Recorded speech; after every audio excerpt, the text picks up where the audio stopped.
Hello everyone, welcome to my channel Gyan Anveshan. आज हम class 8 science book chapter 2 को discuss करने वाले हैं, micro organisms friend and foe. Okay, मतलब सूक्ष्म जीवी हमारे मित्र होते हैं या दुश्मन। ठीक है, तो इन चीज़ों के बारे में हम डिस्कस करेंगे। तो सबसे पहले हम माइक्रो ऑर्गेनिजम्स को जानते हैं कि ये होता क्या है। अगर हम इस वर्ड को तोड़ें 2 पार्ट्स में, तो माइक्रो का मतलब होता है बहुत छोटा। ठीक है, ऑर्गेनिजम्स मतलब बींग्स, मतलब बहुत छोटे बींग्स जिन्हें हम अपनी नेक्ड आई से नहीं देख सकते। मतलब उन्हें देखने के लिए किसी भी या तो मैग्नीफाइंग लेंस की ज़रूरत पड़ती है या फिर माइक्रोस्कोप की। ओके, तो इनके बारे में हम देखते हैं कि ये हमारे किस किस तरीके से फ्रेंड होते हैं, मतलब किस किस तरीके से हम माइक्रो ऑर्गेनिजम्स को अपने लिए यूज़ करते हैं और किस किस तरीके से ये हमारे लिए हार्मफुल होते हैं। Okay, let's see. अब माइक्रो ऑर्गेनिजम्स जो होते हैं उन्हें 4 कैटेगरीज में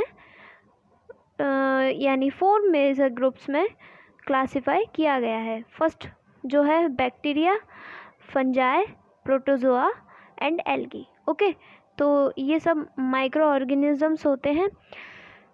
अब वायरस भी एक तरीके का क्या होता है, माइक्रोस्कोपिक ऑर्गेनिज्म होता है।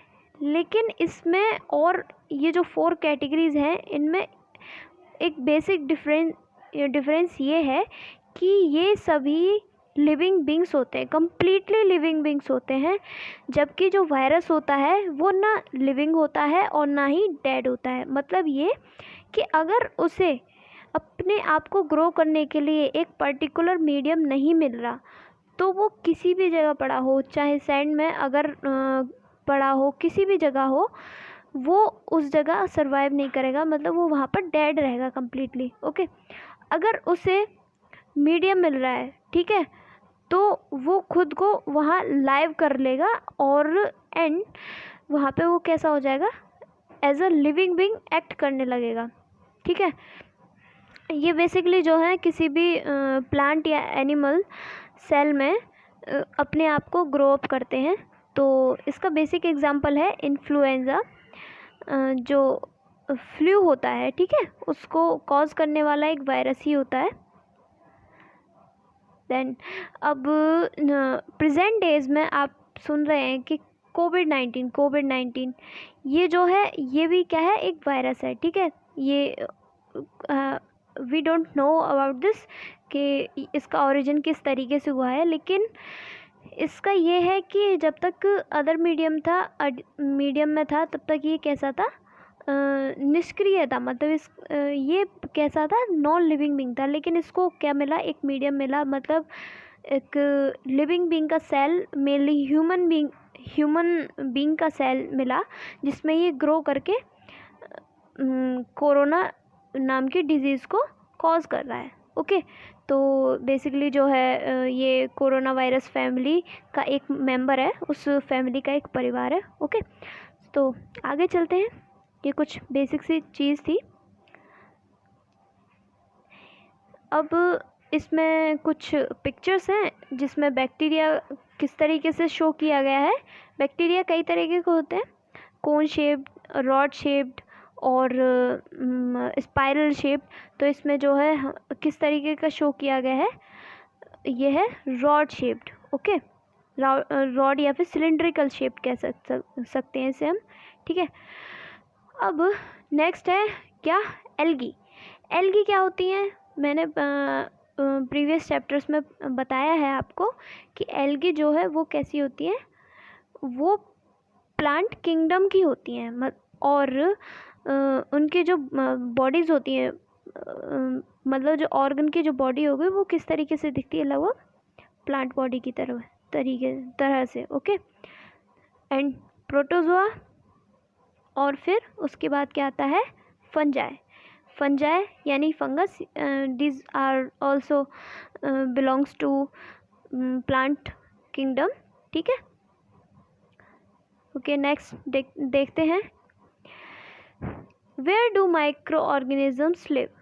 अब माइक्रो ऑर्गेनिजम्स को जाना कि वो क्या होते हैं और कितनी कैटेगरीज होती हैं, लेकिन ये जानना भी ज़रूरी है कि माइक्रो ऑर्गेनिजम्स कहाँ कहाँ रहते हैं। ठीक है, अब they live in all type of environment ranging from ice cold climate to hot springs and desert to marshy land। ठीक है, तो ये हर एक तरह के environment में रह सकते हैं, चाहे वो बिल्कुल फ्रीज्ड हो, बहुत ही ज़्यादा ठंडा क्लाइमेट हो, या फिर हॉट स्प्रिंग्स हो, मतलब गर्म पानी के जो झरने होते हैं वो, चाहे वो डेजर्ट हो या फिर मार्शी लैंड यानी दलदल वाला इलाका हो, सब जगह ये रहते हैं। एंड जो माइक्रो ऑर्गेनिजम्स होते हैं वो एक ऐसे ऑर्गेनिजम्स होते हैं जो कि प्राइमरी लाइफ होती है किसी भी बड़ी लाइफ को ओरिजिन करने के लिए। ओके, अब जो ये माइक्रो ऑर्गेनिजम्स होते हैं वो बहुत ही इम्पोर्टेंट रोल प्ले करते हैं किसके लिए, हमारी लाइफ के लिए। ठीक है, not even in our life, ये अदर ऑर्गेनिजम्स पे के लिए भी बहुत इम्पोर्टेंट रोल प्ले करते हैं, तो वो अभी हम आगे देखेंगे। तो किस तरीके से इफ़ेक्ट करेंगे, कुछ कैसे होते हैं, बेनिफिशियल होते हैं, और कुछ होते हैं बहुत ही ज़्यादा हार्मफुल होते हैं। ठीक है, एंड कॉज डिजीज़। ठीक है, बेनिफिशियल कैसे होंगे, या तो उनका मतलब बेनिफिशियल कोई चीज़ कैसे होती है, जब कोई चीज़ हमें कोई भी हार्मफुल इफ़ेक्ट नहीं डाल रही और वो हमारे यूज़ में आ रही है, हम उसे यूज़ कर पा रहे हैं इन अ पॉजिटिव वे, तो वो चीज़ क्या हो जाती है, हमारे लिए बेनिफिशियल हो जाती है। तो ऐसे और माइक्रो ऑर्गेनिजम्स को क्या कहेंगे, फ्रेंडली माइक्रो ऑर्गेनिजम्स। तो फ्रेंडली अभी मैंने आपको समझाया, तो अब इसको कैसे समझेंगे कि जैसे हम कर्ड प्रिपेयर करते हैं या फिर ब्रेड प्रिपेयर करते हैं, केक, तो हमें इन चीज़ को प्रिपेयर करने के लिए किसी न किसी तरीके से हमें माइक्रो ऑर्गेनिजम्स की आवश्यकता पड़ती है, चाहे वो ब्रेड का डो बनाने के लिए, उसको फर्मेंटेशन के लिए, तो ये अलग अलग प्रोसेसेस होती हैं। And making curd and bread, तो अगर हम कर्ड या ब्रेड को प्रिपेयर करेंगे तो ब्रेड को प्रिपेयर करने के लिए किसका यूज़ होता है, यीस्ट का। Yeast is also a micro organism. जब भी डो प्रिपेयर किया जाता है फिर उसमें यीस्ट को डाला जाता है, जिसकी वजह से ब्रेड जो है पफ्ड अप हो जाती है, एंड जिसे हम फॉर मेकिंग चपातीज़ ब्रेड, ठीक है, उसके लिए हम उसे यूज़ करते हैं। अब कर्ड जो होती है वो किस से बनती है, मिल्क से, लेकिन जब भी हम उसमें थोड़ा सा दही वगैरह ऐड करते हैं तो क्या होता है, किसमें, मिल्क में, वो कुछ टाइम बाद फ्रीज्ड हो जाती है, कुछ टाइम बाद उसकी जो फॉर्म है वो चेंज हो जाती है, वो क्या बन जाती है, कर्ड बन जाती है। तो वो किस बैक्टीरिया के वजह से होती है, वो होती है लैक्टोबैसिलस बैक्टीरिया।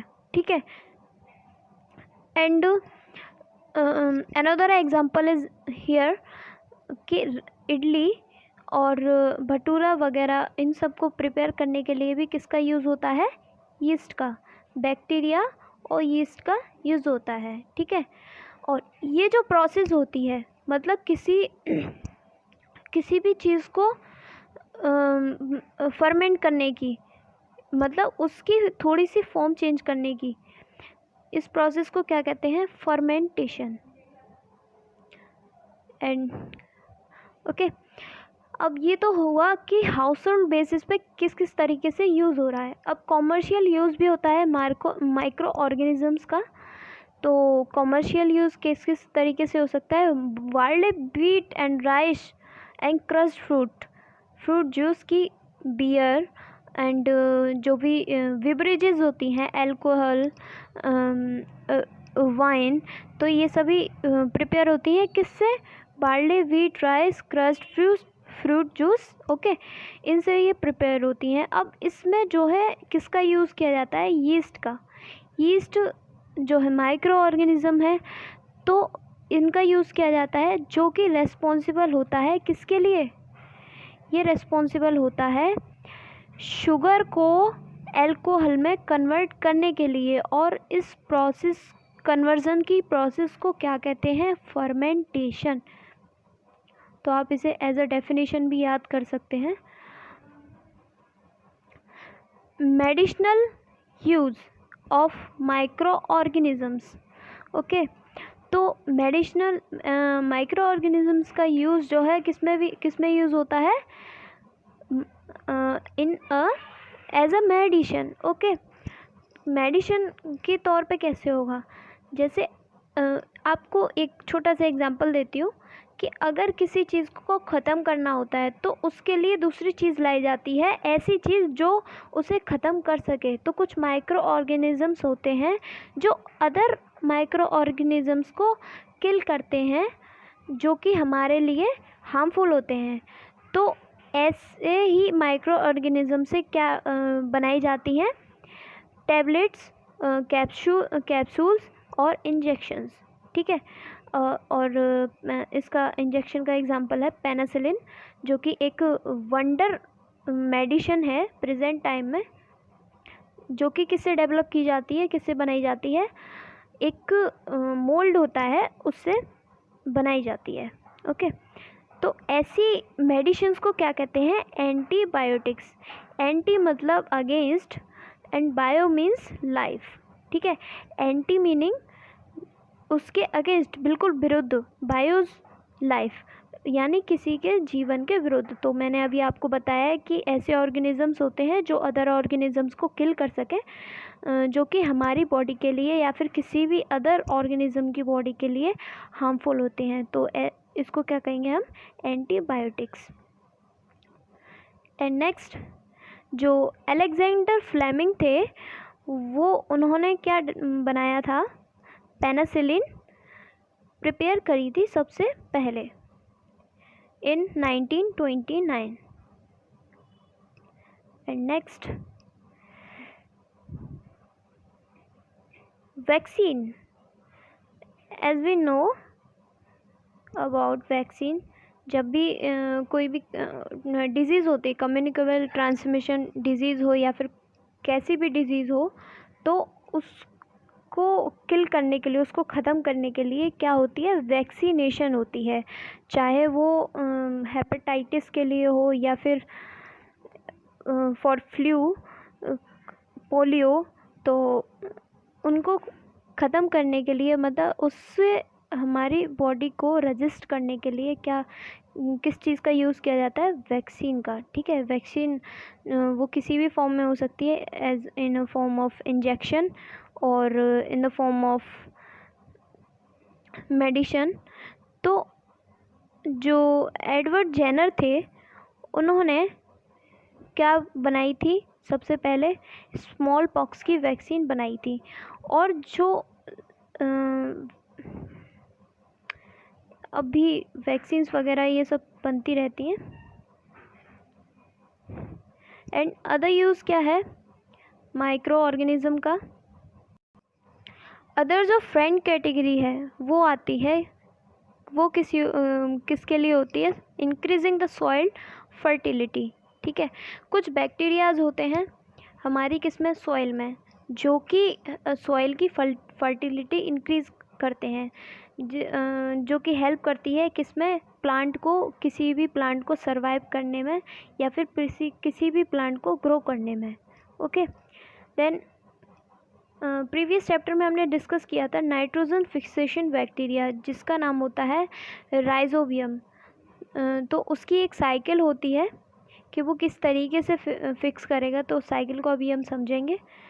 तो अब नाइट्रोजन फिक्सिंग बैक्टीरिया का एक एग्जांपल है यहाँ पे ब्लू ग्रीन एल्गी जिसे कहते हैं, यानी cyanobacteria.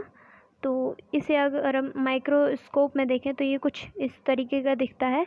And this bacteria is also responsible for the generation of initial life on earth. Okay, and इसे हम इस तरीके से भी कह सकते हैं कि ये ही एक बैक्टीरिया था जो कि रेस्पॉन्सिबल माना जाता है कि इसी से हमारी अर्थ पे एंशियंट टाइम में लाइफ ओरिजिन हुई थी और अब भी हो रही है। ओके, एंड अदर यूज़ क्या है माइक्रो ऑर्गेनिजम्स का? Cleaning the environment.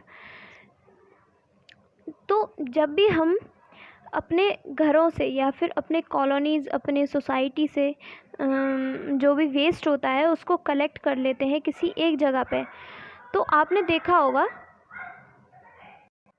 कुछ टाइम बाद क्या होता है, वो जितना हमने इकट्ठा किया था वो उससे बहुत ज़्यादा कम हो जाता है और उसकी जो है फॉर्मेशन कम्प्लीटली चेंज हो जाती है, मतलब वो डिकम्पोज हो जाता है। ओके, तो ये किसकी वजह से होता है? ये भी बैक्टीरियाज़ और जितने भी माइक्रो ऑर्गेनिज़म्स होते हैं उनकी वजह से होता है। ओके, जिसे हम एज अ मैन्योर हम उसे यूज़ करते हैं अपने सॉइल की फर्टिलिटी इंक्रीज़ करने के लिए। ओके, और अब आता है नेक्स्ट टॉपिक है हार्मफुल माइक्रो ऑर्गेनिज़म्स। ओके, अभी हमने जाना कि जो फ्रेंड माइक्रो ऑर्गेनिज़म्स होते हैं, मतलब जो हमें किसी भी तरीके का हार्म नहीं पहुंचाते, उनके बारे में हमने जाना। अब हम जानेंगे कि हमारे फो कौन होते हैं। ओके, फो माइक्रो ऑर्गेनिज़म्स।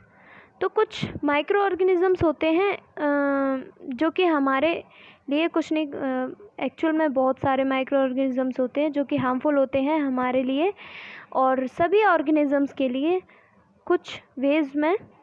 ओके, तो कुछ जो हैं वो डिजीज़ कॉजिंग होते हैं, कुछ माइक्रो ऑर्गेनिज़म्स किसी न किसी तरीके से जो हार्म करते हैं, ठीक है, उनको क्या कहते हैं हम? पैथोजेंस। ठीक है, ऐसे माइक्रो ऑर्गेनिज़म्स जो किसी न किसी तरीके से किसी भी लिविंग ऑर्गेनिज़म को हार्म करें, ठीक है, तो उनको क्या कहेंगे हम? पैथोजेंस। तो कुछ माइक्रो ऑर्गेनिज़म्स क्या होते हैं? स्पॉइल फूड को ख़राब कर देते हैं। क्लॉथिंग एंड लेदर, हमारे जो कपड़े होते हैं उनको भी काफ़ी टाइम बाद देखो तो वो बहुत ज़्यादा वीक हो जाएंगे और जल्दी फटने लग जाएंगे, तो ये भी माइक्रो ऑर्गेनिज़म्स का ही किया हुआ होता है कि वो उस चीज़ को वीक बना देते हैं। ओके, अब इनके बारे में देखते हैं। Disease causing micro organisms. Okay, तो डिजीज़ कॉजिंग माइक्रो ऑर्गेनिज़म्स काफ़ी सारे होते हैं और वो जिस तरीके से फैलते हैं, तो वो तरीके क्या क्या हो सकते हैं? या तो कोई भी वो बाय एयर फैलेंगे, and by water, food, physical contact and other things. Okay, तो ये सभी क्या होती है? कम्युनिकेबल डिजीज़ होती है, मतलब ऐसे माइक्रो बियल डिजीज़ जो कि इन फैक्टर की वजह से फैलती हैं, तो इन्हें हम क्या कहेंगे? कम्युनिकेबल डिजीज़ जो एक जगह से दूसरे मीडियम में फैल रही हैं। ओके, तो इसके example cholera, common cold, chicken pox and tuberculosis means TB, जो कि एक लंग डिजीज़ होती है। अब बेसिकली जो है अगर किसी को कोल्ड हो जाता है तो क्या कहते हैं कि उसको कवर अप करके उसको स्नीज़ करना है, तो वो इसलिए ही कहा जाता है क्योंकि जो उसके माउथ से जो ड्रॉपलेट्स निकलती हैं उसमें जो माइक्रोब्स होते हैं जो डिजीज़ कॉज करने के लिए रेस्पॉन्सिबल होते हैं, इसी वजह से उसको कवर अप किया जाता है। और ये जो वायरस होता है वो माउथ से स्नीजिंग के थ्रू किस में ऐड हो जाता है? वो किसी में भी ऐड हो सकता है, एयर में, वाटर में और फूड में, ठीक है। और जो डिजीज़ फिज़िकल कांटेक्ट से फैलती हैं वो किस तरीके से होंगी कि बाय फिज़िकल कांटेक्ट्स, ठीक है, उनकी वजह से ये डिजीज़ फैलेंगी, जैसे कि एड्स है, हेपेटाइटिस है, तो ये कुछ उसके एग्जांपल्स हैं। अब सबसे जो कॉमन डिजीज़ है वो होती है क्या?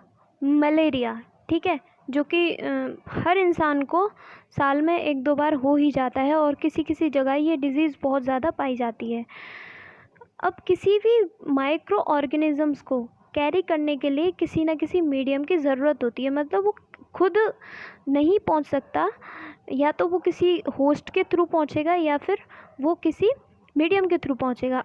और जो मलेरिया का जो होस्ट जो होता है वो होता है फीमेल एनोफिलीज मॉस्किटो। ओके, तो उसके अंदर एक प्लाज्मोडियम नाम का माइक्रो ऑर्गेनिज़म्स रहता है जो कि क्या करता है, मलेरिया कॉज करता है। तो जब भी हमें मॉस्किटो कट करता है तो ये माइक्रो ऑर्गेनिज़म्स हमारे अंदर आ जाते हैं and then we will suffer from